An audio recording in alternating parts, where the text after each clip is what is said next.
This video is going to be an examination and belated or delayed reaction to the Seattle Seahawks 2025 NFL Draft, picking 11 players overall. I'll be honest with you, I was impressed with the group of players that John Schneider was able to bring to Seattle, and also happy for the fan base there because I think it addressed what was quite obviously the largest need, offensive line.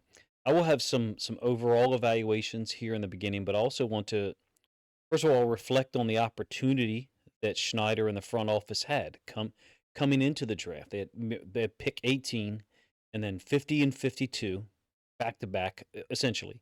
And then 82 and 92 in round 3. That I thought, and I remarked in one of the mocks, that it was a tremendous opportunity to improve the roster at the offensive line position specifically, but also grab as much high-end talent as possible. And the way to do that, and I, in fact, kind of talked about it a little bit in one of my mocks, is to take an offensive lineman first and basically clear yourself to utilize those remaining picks. 5 of the top 92 going in, and what ended up being 4 of the top 92. Utilize those remaining 3 or 4 picks as you wish, because you've taken an offensive line early, and that's what they did in round 1. Probably had some trade back opportunities, but denied them or ignored them and took Gray Zabel, the tackle slash guard, probably going to move to guard. I love the pick. First of all, his ability to move around. He's nasty. He's quick, good against the run, very good in pass pro. I really like this player. I think he can go wherever Seattle needs him to. As it stands, a few days after the draft, he's probably penciled in at left guard, right? But the cool thing about a Gray Zabel is he played so much tackle at North Dakota State. If an injury happens in camp or leading up to week 1, he's one of the guys most capable of moving to tackle to fill that void. That obviously they also traded for Josh Jones, signed him to acquire him, who played with the Ravens last year. So that was a loss for the Ravens. Selfishly, I didn't want to see him move on, but I'm glad that he went somewhere like a Seattle that needs swing tackles or guys who can play guard and tackle, not to the talent level of a Zabel. Schneider did take a tackle later on from Iowa, so added depth to the offensive line overall. I think Zabel obviously leads the pack for 3 offensive linemen selected overall in this draft because he can play multiple positions. Between him and Jones, those 2 acquisitions, they've really kind of tried to injury-proof the offensive line. First of all, improve the overall talent and depth, such that Clint Kubiak, the new offensive coordinator, he's put in a position to succeed. So is Sam Darnold as well. And I understand that there may be complaints about the talent that was on the board at pick 18 when Schneider and the front office chose to take Gray Zabel.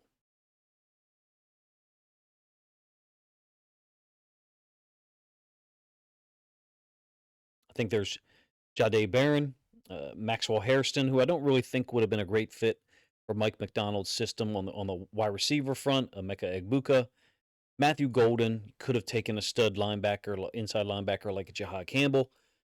Schneider in the front office went with Zabel. I don't think they'll regret it, at least right now. Of course, it's possible that one of those players I named or someone else who was still on the board, becomes a Hall of Fame player or a perennial All-Pro. In my opinion, taking the offensive lineman first set the stage for the draft. I did a stream on Thursday night. First of all, I would have loved to have had Seahawks fans in there or a content creator on. Essentially, what I did was rotate guests through every 20 or 30 minutes. I tried to get Seaside Joe or Dan Viennes from Seahawks Forever podcast, but I actually contacted those guys too late, so I wasn't respectful of their time in my request for them, and so next year I'll try to do so a little bit earlier to give them an opportunity to maybe sit in on Thursday night.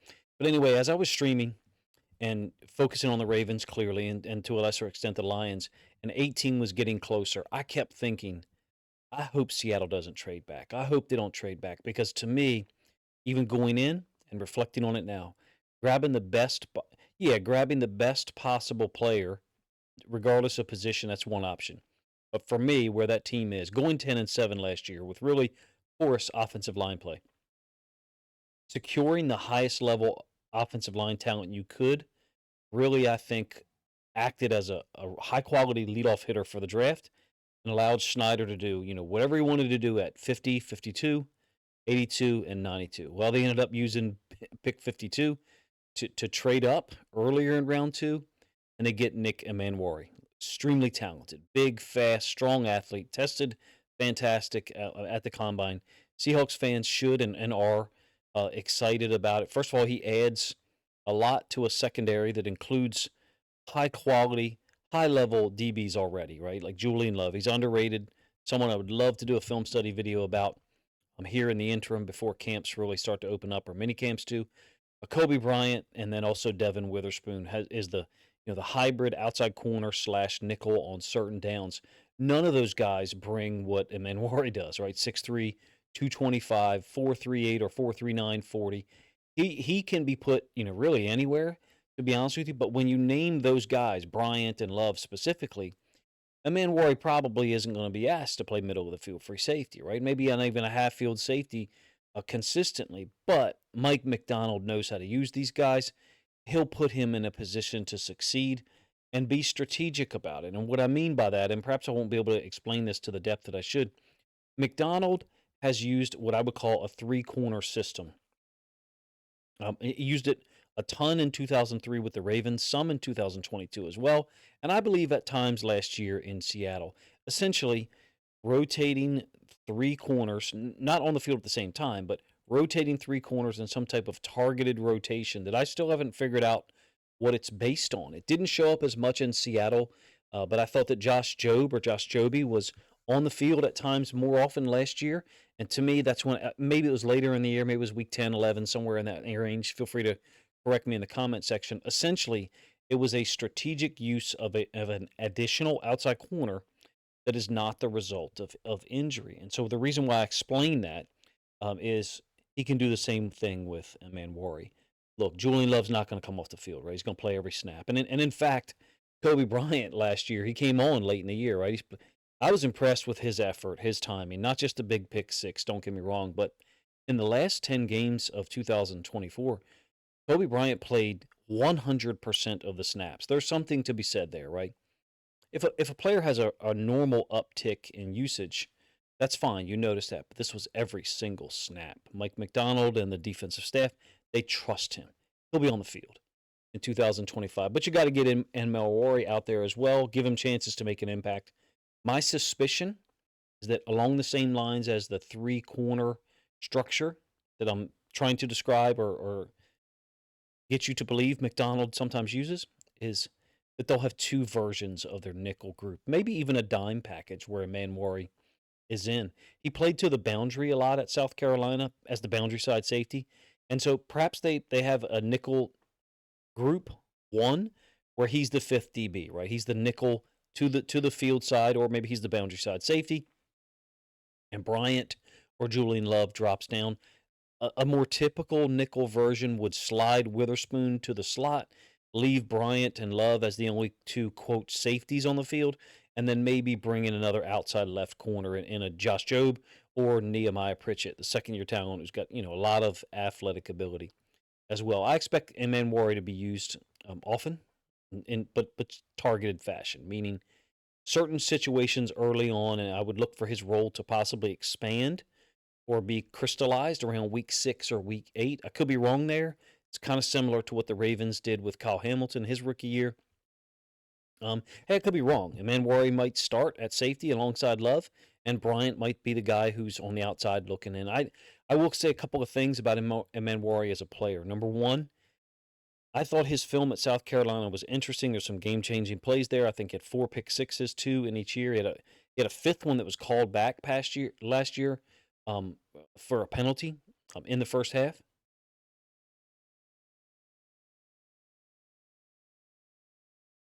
So there's definitely splash, or I should say impact plays there. And they were super talented at South Carolina. Kyle Kennard, Demetrius Knight were both drafted this year. And then an absolute phenom of a freshman defensive end edge defender named Dylan Stewart is from Washington, D.C., not too far from where I am. I will say this, though. South Carolina's defense was poorly coached at times, meaning they were late to line up or couldn't line up to the formation. And it was kind of crazy because at least 3 of their positions are field and boundary positions. So it's like Emanwari knew where he was going. He was already over to the boundary, but other guys weren't lined up.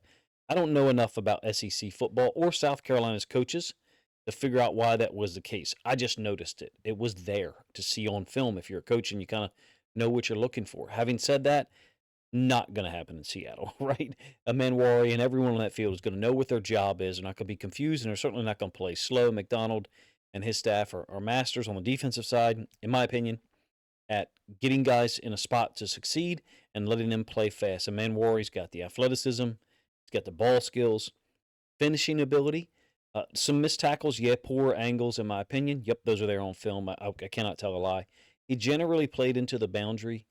And so for me, it'll be interesting to see how he's used. The nickel defender normally plays to the field at the second level of the defense, right outside the hash to the field, lined up in some relationship to the number 2 receiver, the second receiver from the sideline. In college at South Carolina, he was a boundary side safety. So he played to the short side of the field as a high safety for the most part, sometimes drop down. I expect McDonald and Seattle to get in some type of rotation from a 3 safety structure, maybe a 3 corner structure that gives the offense multiple looks. But the reality is he's 6'3", 225, freak athlete, offers tremendous burst and movement. Yeah, you got the Cam Chancellor, Kyle Hamilton comparisons. I get it, but he doesn't have to come in and be, everything for this defense. He just has to play a couple of positions, move around because he is very versatile. And McDonald and that staff, I think, will find the best spot for him in each individual situation. The benefit of having 2 second-round picks, 50 and 52, is that if you trade away one of them, which they did, to move up to 35 and take a Manwari, you've still got the second one. And in this case, Seattle made great usage of it here, taking a tight end with their other second-round pick, their number 50 after trading away 52, Miami tight end Elijah Arroyo. I did have a tight end mock to the Seahawks. It was Fanning Jr. He went like 15 picks later than this to the Browns. I think maybe 17 picks later. Maybe it was pick 67. Schneider in the front office had taken Arroyo off the board already. He really only had production in 2024. I do like the player. 6'4", 240, 245, something like that. 7 touchdowns on 35 catches in 2024. Prior to that, not much impact in the pass game at all. I really do like the player and the athleticism. I had my heart set for Seattle on Harold Fanning Jr., to be honest with you. You had Barner returning for his second year, the 4th-round pick from 2024 draft, excuse me. I do think at a certain point it's time for Seattle to move on from Fant. He's got a $13 million cap hit for 2025. Now they've got Barner and then Arroyo. Fant did have 48 receptions last year. I'd like to see the front office get off of that salary if they're able to, or if they're willing, if they trust the other tight ends that they have available. It's quite possible they do not. And that could be the lone disappointment here for this draft for me. It's not that I don't like Arroyo or think that he's a talented player. When I see a guy like Fanning make the plays that he did, specifically against Big Ten opponents early in the season, winning one-on-one matchups, in fact, lining up at outside receiver, that's the guy I had hoped that Seattle would be able to grab to improve the passing game, particularly to the tight end position, but also provide big play ability from a tight end spot into the boundary, which is generally where tight ends line up in these days.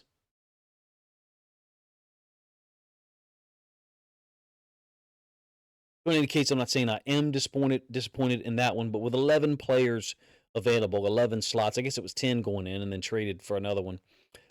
Would have liked a different selection there, but I do like the Arroyo pick, even though personally I would have enjoyed Fanning. They did get a second tight end who's actually a hybrid tight end fullback or transitioning to fullback from Alabama, and that's Robbie. I'm going to give this one a shot one time, and that's outs, I guess. So it'll be interesting to see how Kubiak uses fullback with tight ends, multiple tight ends perhaps, like he did last year in New Orleans. In any case, to come out of round 2 with Manwari and Arroyo, I think it's a really good second step, if you will. They had to move off of one of their third rounders, originally had 82 and 92.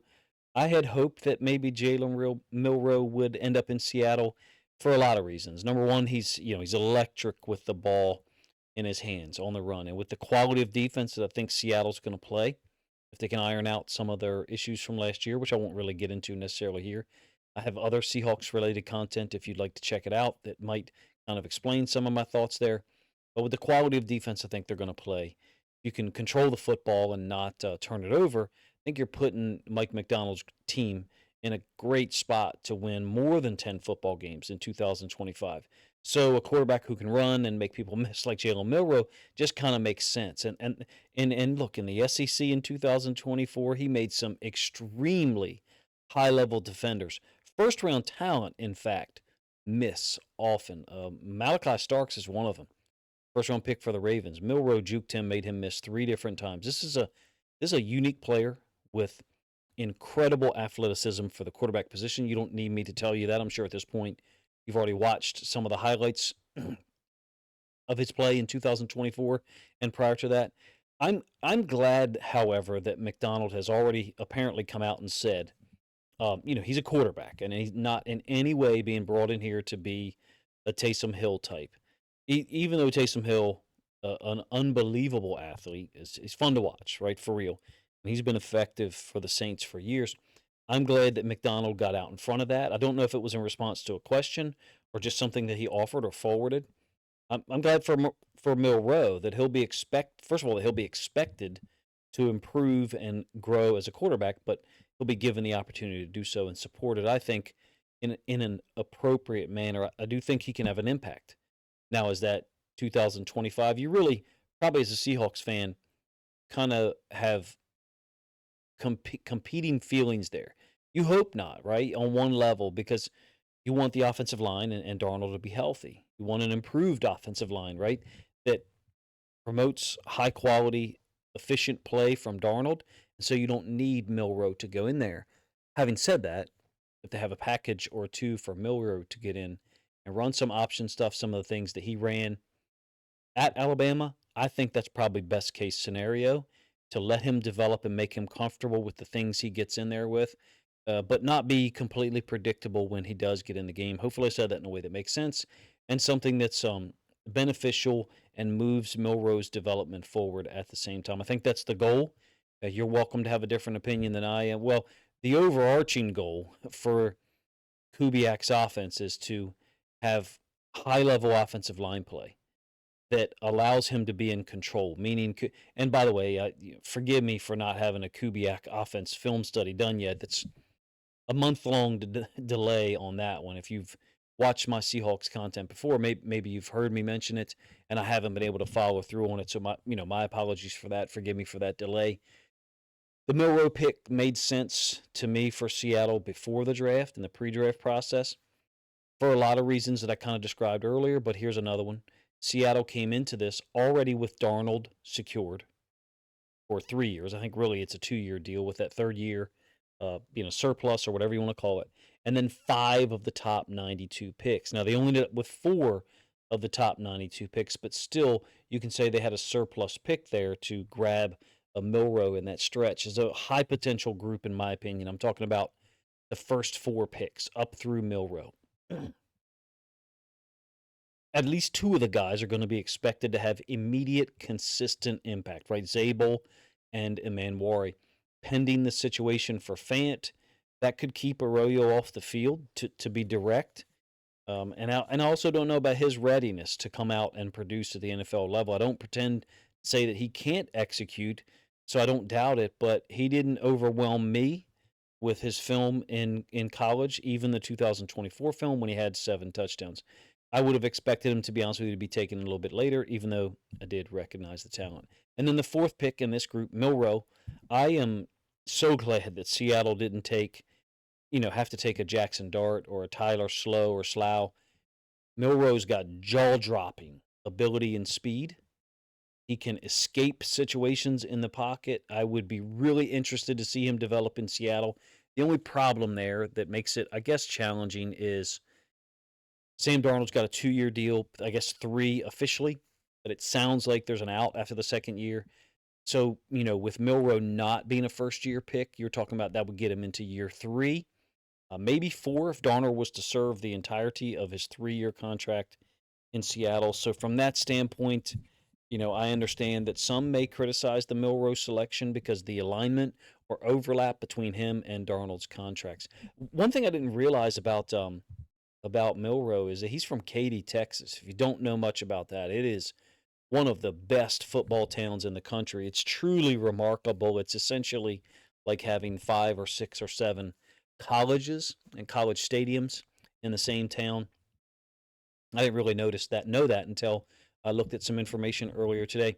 I was kind of glad to see them move on from Howe, just to clear the path for Milrow and Drew Lock as the primary backups to Darnold. There's no reason to, I don't think, to have a fourth quarterback with NFL experience. In this case, that trade of Howe on draft night, the Seahawks used it to gain another pick, and they took Riley Mills, who's big defensive end, D tackle hybrid from Notre Dame, 6'5", like 295. I liked his film. I didn't even, it snuck past me during the draft that Seattle took him. I really liked this film, even though there's quite obviously a strong possibility that we won't see him in 2025, at all.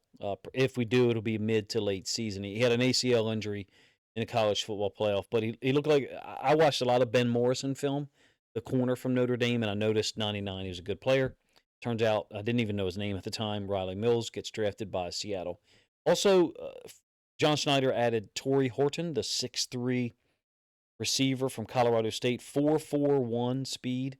He's got 3 kick return touchdowns in his career and 27, I think it's maybe 26 or 27 receiving touchdowns in college. He does have another injury situation, just like Mills, but he's a proven talent in college. Size, speed, athleticism. I would bet that there was like a dozen teams looking at him as someone to take late because of the athletic ability and the proven production in college. As it stands, Seattle picked him, I think, round 5, another round 5 pick. They added the tight end from Alabama. I'll give it another shot. Oots, who's apparently moving to fullback, and then took a running back. This is the draft to take a running back, right? Damian Martinez from Miami. Super strong, breaks a lot of tackles, downhill guy, but I think he's pretty good off tackle too at angled runs. And Kubiak wants to run the outside zone system. I think Martinez should be a great fit there. There's so many good running backs in this draft. It just made sense to create competition for that third slot. Basically, him and Kenny McIntosh behind Walker and Charbonnet. So those two guys, Walker and Charbonnet, they're going to thrive in this new Kubiak offense, in my opinion. Finally, I didn't, have any pictures flowing through of these guys, but I was glad that, besides just Gray Zabel, Schneider also took 2 additional offensive linemen. Now, I think it's Mason Rickman from Iowa. He'll be staying at tackle, but the third offensive lineman that they took, I'm quite sure will be moving to guard. Additional to that, drafted Ricky White III, really dangerous special teams player and wide receiver. Had a really slow 40 time, I think, at the combine. Kind of recovered at a pro day situation, maybe 4.44, 4.45, somewhere in that range. A lot of the guys, even the ones who have injury troubles, they come from great football programs. Alabama, Notre Dame, North Dakota State University. Now, you may say, Coach, I don't think that one belongs in the same breath. North Dakota State University has a great football program. That's not just a good football program. That's a championship place. And what it produces is hard-nosed, tough guys that they continue to put guys in the NFL each year. These guys from these great programs, they competed and won games. I think they bring that experience and toughness and willingness to compete and do their job to Seattle. And looks, it's already a deep, talented roster that John Snyder's created, right? This is one that I think has every reason to be optimistic about improving on their 10-7 record that unfortunately didn't equal a playoff berth last year. You got a new offense, new quarterback, exciting times, and Seahawks fans, there should be enthusiasm for Seahawks fans, but that enthusiasm for me, as someone who's got one foot on the outside as an analyst and one foot on the inside, rooting for the Seahawks in pretty much every game they play, is this: if you didn't take an offensive lineman at 18, then the rest of what they did might not have been as possible. O-line had to be the focus early. I'm not saying people are wrong who wanted a receiver or a corner or an edge defender at 18. There was certainly talent available, talent that's going to succeed in the NFL. To me, you might not have been able to take Emmanuel at 35 if you hadn't addressed O-line early. You had to trade up to get him there. Maybe even Milrow at 82. Basically, I'm not a homer for any team, the Ravens, Lions, or the Seahawks, meaning I'm not just going to blindly say this was a great draft if I didn't think it was. This one by Seattle is really good. And I think that the reason why it ends up being really good is because they started it off the right way. Look, I was critical of the Ravens draft, not getting Mike Green or Malachi Starks, who's a really good football player with some tackling issues as well, somewhat similar to Emmanuel. The Ravens' fourth round decisions on Saturday, I thought we wasted one or two chances to improve our offensive line. We basically go cheap on offensive line. We do. And that's a frustrating situation because when we get up against high level defenses, those guys on the interior have difficulty blocking really good to great defensive tackles. So when I say that I support Seattle going O-line at 18, I hope you believe me. I'm not just saying that because you've sat and watched this video or listened to it for 25, 26 minutes. You have to provide more time for this quarterback, Darnold, than you did Geno Smith. Not because of escapability or anything like that, because Geno was under siege last year. You have to provide better run lanes for Kenneth Walker III and Zach Charbonnet. I think Kubiak wants to do that. I think he wants to do all those things, and he needed a better offensive line to get that accomplished consistently, hence taking Gray Zabel at 18. Fits with the entirety of the plan. You want to be able to either run the ball successfully or, at minimum, get into 2nd and 8 or 2nd and 7. Set up some of the play action passes or, Kubiak's creative play concepts. I mean it. I'm totally on board with this strategy for Seattle, whether it works or not. I have no idea from a year one standpoint. Maybe Gray Zabel doesn't start. Maybe Christian Haynes starts at left guard and maybe Bradford starts at right tackle. Maybe Lucas starts at right tackle with Bradford at right guard.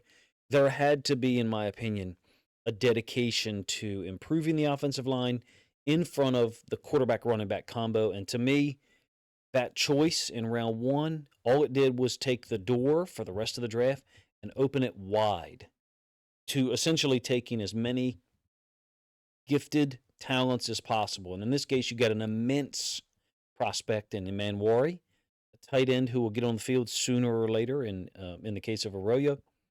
And then, potential future quarterback for this franchise in Jalen Milrow, if he can develop and fit into Kubiak's offensive structure. I've already established my own idea for tight end for Seattle and Fanning, but this group, after this group was assembled, I like it. I did not talk about the other offensive linemen taken late. They're not going to necessarily factor into the starting group. Looks like a good group if you ask me. You got Charles Cross, left tackle, Gray Zabel. The center is Oluwatimi. Bradford, right guard. I personally like Christian Haynes. Look, I'm biased, though. Christian Haynes, a Maryland guy. He's from PG County, not too far from me, so I'm aware of his game and his skills, aware of his college career. I'm not really too sure or settled on the right tackle situation. Lucas hasn't played a lot in the last 2 years. Josh Jones can step in and play various positions. You'd call him a swing tackle, I guess, maybe, but he can also play guard. I think he's, in fact, long-term better suited for guard. So maybe there's a situation where Haynes plays left guard and Zabel plays tackle in a given week or for a short period of time or a longer period of time. Maybe the rookie from Iowa gets an opportunity to tackle there. I think they brought in enough depth to basically give them options, and that's the point. That to me was the most important spot on this team that needed to improve drastically, not incrementally, offensive line.